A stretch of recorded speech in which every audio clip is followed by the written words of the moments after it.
Welcome to Encounter, where we celebrate putting faith into action and community leaders who live out compassion, grace, and love. We're a program of the Broome County Council of Churches that addresses food insecurity through CHOW and the Greater Good Grocery, provides hospital and jail ministry, builds wheelchair ramps, and assists neighbors with transportation and shopping services through Faith in Action volunteers. We invite you to the conversation. Encounter your neighbors as we learn to walk together in love and kindness. Good morning and welcome to Encounter. I'm your host today, Joe Sellepack.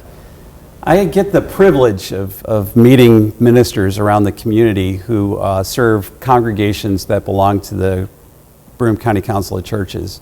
And one of those congregations is actually a two-point charge in the middle of a very rural area, Glen and Castle Creek United Methodist Churches. Pastor is Reverend Dr. David Wickins. Dave, it's good to have you on Encounter today. Good to be here. And I recently spoke at your church, and I wanted to, you were on vacation, and ministers have to get away, right? We do.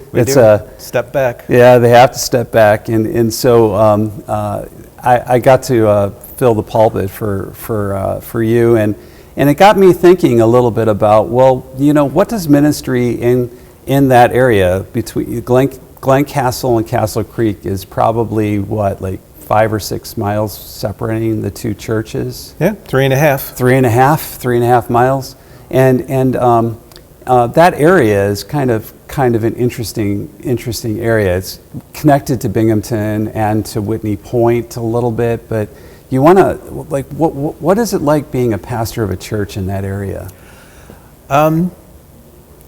Having served mostly country churches over 30 years, it's seeing the similarities and differences. Right.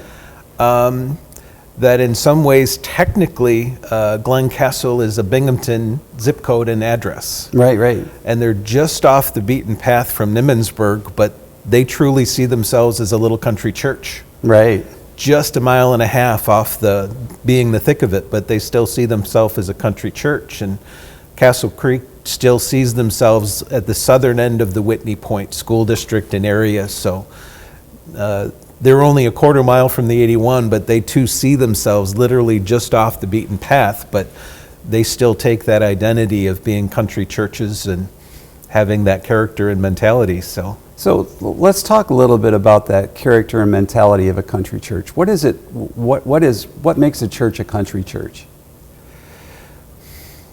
I think a lot of it is taking pride in the tradition and the history and the character of the nuances of being out in the country, of having maybe a little bit more of an independent spirit, of being able to embrace those traditions and taking pride in the things that have been.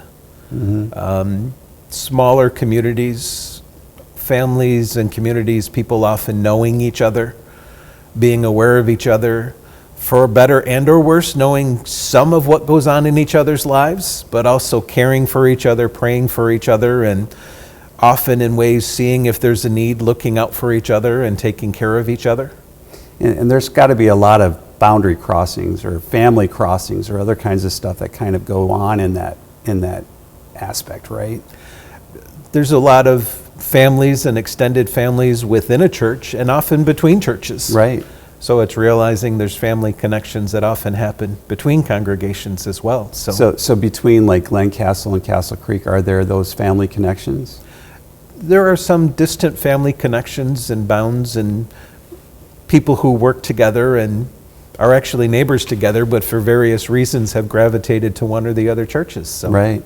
And you and I were before the show we started taping. We were talking a little bit about the church in those communities, and really, you know, the church is in both Glen Castle and in Castle Creek is kind of like the center of the community in a way, right? What does that mean? I think like most country churches that both I've served and observed, it's trying to understand what it meant and what it means. Right. And in many ways, the church was the center. Right. But a long time ago, there seemed to be a shift from the church being the center to like school districts. Right. And other places being the center. And so, especially more and more, most of the people in those communities, they're more like a bedroom community. They work other places, they go other places and come back. And so I think some of it has been, how do you embrace the tradition, the history, and what's been, and how do you find that between the tension of what are the needs now?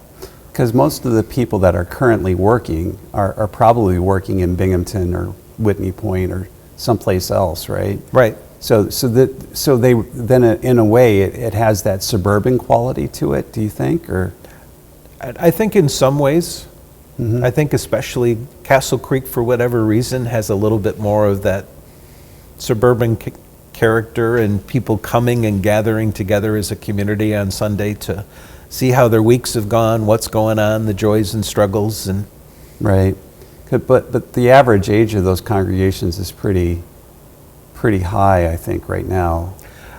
Like most country and many churches, they tend to be getting older and younger generations seeing less and less connection to the congregations. And are there a lot of younger, like, I'll speak to my ignorance on this. Are there a lot of younger people that are living in that area? I think there's more than we think. Okay. And having walked the roads and having been in the community now, I'll see kids playing all the time over across the street at Castle Creek, and you'll still see more and more families than we think if you stop and slow down. Right. I think like some of the nearby apartment complexes and other things have made some dramatic shifts to younger families with children to older families, there seems to be the trend in the whole community from those places that used to have younger families are now college students or retired folks. Yes, that one apartment complex that's close to Glen Castle, it's kind of like kitty corner down the road a little bit from there. That is one of the big stops. I live up on Perry Road, which is off of Brooks, so it's not too far from both of those two churches. So there is a bus stop there that has a pretty significant amount of children that I've seen at that place. Now, as far as like ministry is concerned to the area, how do those churches view that, and how do they do that? I think we're still in discussing who are our audience, who are our needs, what is the community, and how to best reach those with the changing dynamics to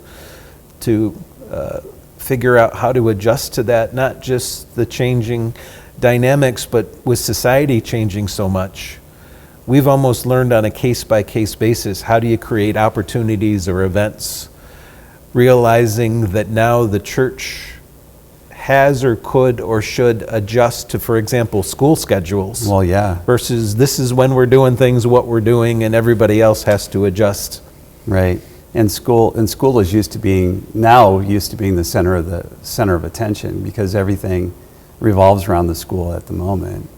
How to create events during breaks, during holidays, when there's a little less busyness or that kind of thing is how we've tried to, right, almost case by case, when is there a good gap where there's a little less going on, and when can we create true opportunities to fellowship and things. So yeah.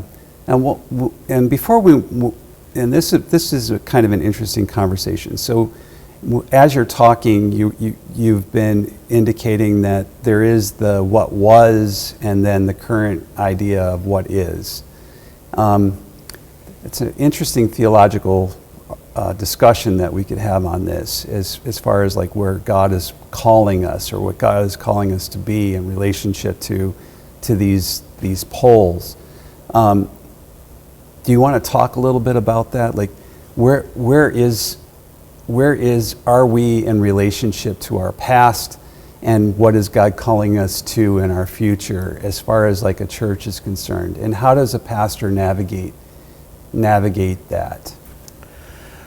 I think the way I've thought about it before, how do we figure out what the message is, but how do we do it in a language that can be heard? Right. And it was a long time ago. It was probably, 20 years ago. I'm feeling old. When I had a youth group member challenge me at church on Sunday morning to greet the congregation the way some of them would greet each other. Right. And they told me, say, Pastor Dave, I dare you to greet the congregation by saying, yo, what's up, home skillet biscuits? Most of the older folks had no idea what that meant. And now, most of the kids today would probably say, what in the world are you talking about? And I think the church, even especially rural communities, why they try to embrace the blessing of what has been so meaningful to them, the church, the community, the ritual, the liturgy, their faith. It used to change maybe every generation. Right. Every 20 years, there used to be a shift with each generation. Then it would be every 10 years, then every 5 years. With our society and our media, it seems to be almost every yearly, if not even more radical, things continue to shift.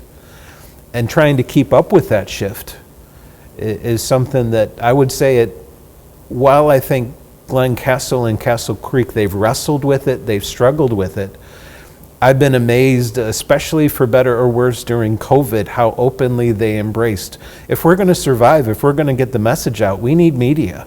Mm-hmm. And I was shocked. Both places set up technology and media and visual, and even have been open to experimenting and doing different things with music, things that some places struggle with. And right. Even there's some older generations that have said, well, I don't appreciate that, but have openly said, if that is something that can help someone else to hear Jesus, then I'll not only tolerate it, I'll support it. Right. You obviously have different degrees of that, but it's impressive to see some folks who are almost grieving and aching that, but also willing to say, what do we need to do? Well, and really, I mean, so we talk about relevancy in some ways, making the message relevant. It's really not the message that changes, because we believe that God is still God, right? I mean, it's not. But it's saying God in a way, in avenues where God can be heard, where people are listening. Because right now it seems as if that, especially on Facebook, that's one of the places where people are listening, or on Twitter or any number of other places. That's where people are listening. We want to say it loudly. We want to say it with some pizzazz and some color, but it is the same message, right? Right. Yeah. Yeah. So as far as one of the ideas that I had going through my head is this whole thing about nostalgia, and how we view the past as being kind of like an idol that we have to live up to, instead of seeing ourselves and through the reality of where we are objectively. We try to think, well, we have to be like what we were back then, instead of seeing, who we are now, or what God is calling us to in the future. The idea of the children in the wilderness, and then, the children of Israel in the wilderness kind of came to me when I was thinking about this, and they said, well, I remember back in Egypt when we had leeks, and we had all the food that we wanted to eat, and it was beautiful, and all the rest of that kind of stuff. All we have here is this manna stuff, right? Mm. And we really loved Egypt, and not realizing that in Egypt we were captive, we were prisoners. The idea that we're not all that the past wasn't as beautiful as what we thought it was. And that today, what we have today is somehow worse than what we had then. How prevalent is that kind of thinking within the rural areas? I think in many ways it's even more difficult to struggle, because it's changed you used to, if you lived in a community, in a rural community, everybody knew each other, everybody. You often had 2, 3, 4 generations in the same community, and I think part of the grieving process is that's much less and less. We no longer know who everybody is. Right. We no longer know who our neighbors are. That having grown up in Buffalo and more of the suburbs, I still love hearing, well, you got to make a left at the old Smith place. Well, yeah. And it's no longer the Smith place. Right. And it used to be one of the family members, but now it's somebody that maybe they don't even know now. Right. And I think that's the hard shift of the rural communities, is people no longer knowing each other, of that support group. How do you find a way to welcome outsiders into the community? And I think that's been part of a big tension that the churches I've served, and I think many places, how do you embrace what was and yet embrace the newness in what is and new folks? And yet the call of the gospel is to love your neighbor, right? Yeah. So you have to reach out. You have to be loving, and you don't even know how to love them if you don't even know who they are. Right. That makes it a very challenging place to be, doesn't it? Now, my guest today is the Reverend Dr. David Wickins, and we've been talking about his churches at Glen Castle and Castle Creek United Methodist churches. It's a 2-point charge, which is another interesting dynamic, I think, to you as a pastor. How do you relate to one congregation or both congregations, be the same person in the midst of 2 different emotional family systems? So how do you relate to that? For better or worse, I think with so much of my background, I've learned to try to be the listener. Right. And there's a saying called thick listening, but I think it's a good term that's important, is how do you hear the similarities and differences and recognize that and truly respond to it and get to know folks. Is, in some ways, there may be Sundays where everything at both churches is verbatim exactly alike. Usually that's not the case. Sometimes there's different songs, sometimes there's different special music. Sometimes the scriptures will take a different toll. Sometimes I may use a different example trying to respond to. Each family has its own dynamic and uniqueness that over the years I've tried to see, well, this is like this church, this is like this, and this is unique. Yeah. And versus kind of cookie cuttering it, is trying to be responsive to that, which is, I think, both exciting and a challenge. Yeah.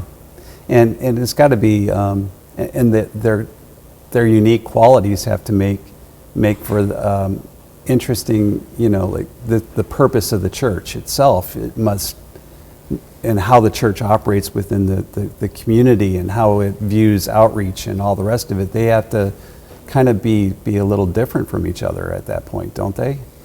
Well, I think that's a gift, especially with so many rural, small community dynamics, to have different churches be able to offer something different. Right. To be able to have a different focus, a different niche. And because they're so close together, it makes it easier for them to relate to each other, doesn't it? Well, they can work together, and often do, on some of the common issues and things that they can share and celebrate, and yet hopefully celebrate some of those differences as well in unique ways to impact the community. So one of the things that you had talked a little bit about was deep listening, and where did you learn that? How did you learn that? Probably my own family dynamics. I joke, for better or worse, I'm a middle child mediator. Right. And having come from a psychology training and background and working with children and doing some of those other things, it's both seeing similarities, differences, and uniquenesses, and trying to celebrate that, and to be able to not only hear it but respond to it can often make people feel heard. Right. And I think that's a gift that hopefully a lot of people can appreciate, is feeling like they're heard and listened to and valued, which I think is, especially in small ministry, being able to see that identity of an individual and helping them feel heard and cared about. And that's part of pastoral ministry in general, and I think that's what your doctorate is in, correct? Pastoral care and counseling, yeah. So You want to talk a little bit about your that side of your ministry and how you deal with those situations? For me, it's been a 25, 30-year journey where my whole project for school was what I called the PK project. Right. Because in some ways it's been a blessing and a challenge, having grown up in suburb of Buffalo, to have spent most of my ministry in small country communities. I said in many ways it's been very difficult to be the new person and the outside person, not only for me but the family. And in some ways it's that joy and that challenge of how do you get to know folks, how can you both be the outsider, and how can you develop relationships and respect with one another. And so for me, even the project was my own journey of, as the pastor, often country churches or smaller churches where a pastor is doer of many things, pastors can get immersed in that ministry at the expense of their family. And so for me, a lot of my project, who pastors the pastor? Well, yeah. Who pastors the spouse? And who pastors the spouse's children and family members? Right. Especially when, it's often not intentional, but when you have small communities that are so close-knit, it can be that internal family where new folks can feel very much on the outside. And especially children would have a problem with that because they're viewed as outsiders until they've been there for a period of time, right? You got to take your lumps and find the way to get to know folks, yeah. So how was and I know you've raised children as a pastor. How did your children react to that? I think there were joys and struggles, which was part of the journey. And I joke, not only were my kids pastors' kids, but my degrees were in psychology and early childhood development. Well, yeah. And so I thought that was 3 strikes against them for sure. That I've used a lot of that, but it was understanding in some ways they were the new kids and the preacher's kids in small towns. And so in many ways that was very difficult. We're both handled it differently. My son, he was the outgoing one growing up. We moved into a new church. He knew everybody before we even stepped in. Oh, you're Josh's son. You're Josh's dad. And my daughter was much more reserved in some ways. Well, yeah. And so that was but she was more like dad, a listener. So she connected with different people differently. But that was very difficult for both of them, especially having moved often in our system. We had moved a number of times, probably 4 times during their childhood. Mm-hmm. And in some ways they handled it well, in some ways it was difficult. Yeah. To pick up in your whole support system going to different places. I would imagine middle school was pretty hard on them.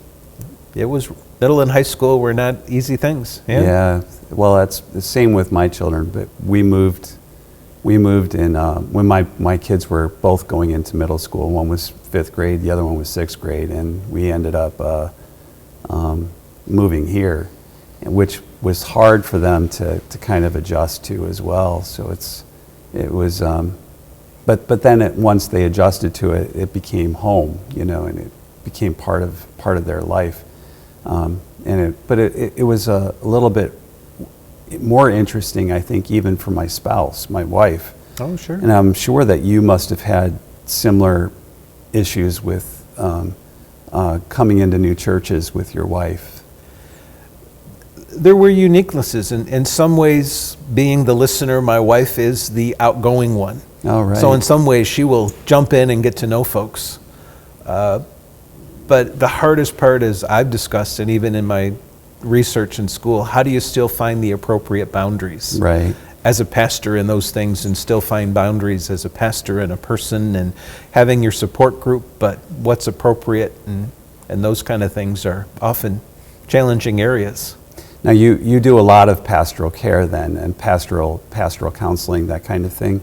You want to if people would like to get in touch with you, what's the best way that they could get in touch with you as far as like if they needed some pastoral care, good listener to talk to?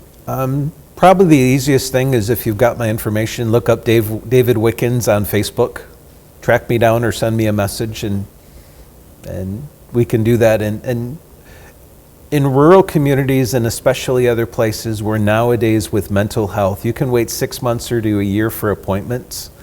And a lot of times people's willingness to deal with mental health issues is even harder in rural areas. Right. That if someone needs someone to listen and care, and I'm not a trained therapist, I'm a counselor, and the difference is I can hear you out and be there to listen and walk you through stuff, but there are people more trained that I can steer people towards. But not only people in the community if they need someone to talk to, but I've spent quite a bit of time with other pastors, especially adult pastors, kids, and others who need a safe place. And that's been, I think, one of the blessings through that, is providing a safe place, whether it's in a rural community, people within the church, or especially other clergy or spouses, is where do pastors and spouses and kids get that support from? Right. And in my research, what I found was, don't estimate the value of one person. Whether it's a youth, whether it's an adult. I've had a small handful, 5 or less people over my ministry who have poured themselves not just to me, but to my spouse and to my children, that's more valuable than I think they could ever imagine. Yeah. So if you're in a congregation or other things, don't underestimate, if you see a pastor or their family, the value of listening and caring and asking, how are you? And truly asking and caring can do a mound of good that we don't understand, that can be a seed that can be huge for folks. And if folks would like to attend your church or come out to Glen Castle or Castle Creek United Methodist Church, I know that in August you're having combined services. We are. And during August it'll be at Glen Castle, correct? At Glen Castle Church, 10 a.m. 10 a.m. Yep. And they could, what's the addresses of the churches? Glen Castle is 371 Castle Creek Road. It's a Binghamton, New York address. It's just 1.5 miles north on Route 11, right off Nimmensburg. And Castle Creek is 1087 Castle Creek Road, right in Castle Creek, New York, just south of the entrance off the 81 on Route 11. So both are just off the beaten path, but if you're looking for just off the beaten path, it's a great little small churches with family and community and folks that can know and care about each other and do. So, and it'd be awesome for them to be able to find a church. Even I know that some of our listeners listening to us right after the farm report. So there are country churches that are available to you and ministers who are available to you in your neighborhood. So thanks for being on Encounter today, David. It was great having you on. Thank you. It's been a blessing. And for all of you, I pray that you would be good and kind to each other and that you would have a great Sunday. Have a good day.